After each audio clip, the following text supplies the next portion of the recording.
let's talk about blurs. I take an object and I go to Effect, Blur, Gaussian Blur. I can make a little soft blur. I can make a much wider blur.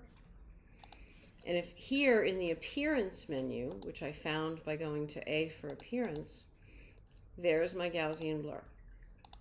And I can switch it on or I can switch it off. I can edit it. There's my blur. All right, so let's make a shadow. I'll go get my layers. I will make a new layer and call it shadow, just because I like to keep everything tidy, and I'll move it up to the shadow. I'll put that between the plant and the carpet. I'll make it a dark brown. I will go get my transparency.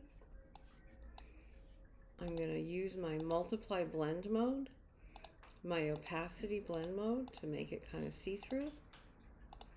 And finally, I will go to Effect, Gaussian Blur, and make a nice soft shadow. See how nicely that works?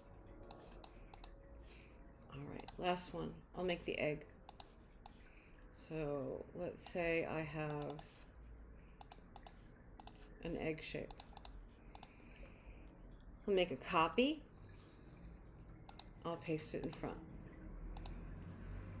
And then I'll make, to this time when I make the copy, I'll do it another way. I'll put my finger on the Option key. So I have 3 eggs now. See that? I'm going to take these 2 eggs and I'm going to get the Pathfinder tool. And I'm going to say, get rid of that front one. So I have this little wedge now that I've created.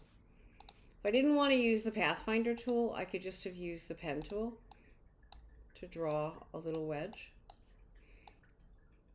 Doesn't matter how you get to your shape, as long as you get to it. But I wanted this to emulate this curve perfectly and not have to work too hard. That's why I used the Pathfinder tool. Delete that.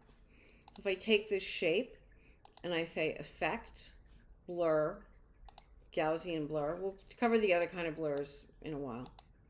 Not too little, not too much. Just right. And then if this blur is coming out over the edge,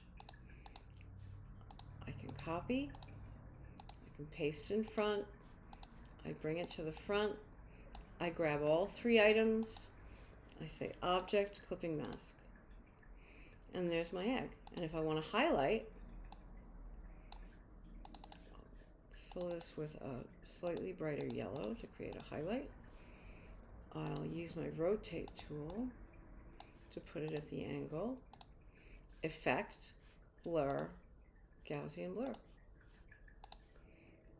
And there you have it. And then the one thing that you can play with is multiply it. I can use the blend mode to create an even more complicated shadow. I can use the opacity tool to work it around.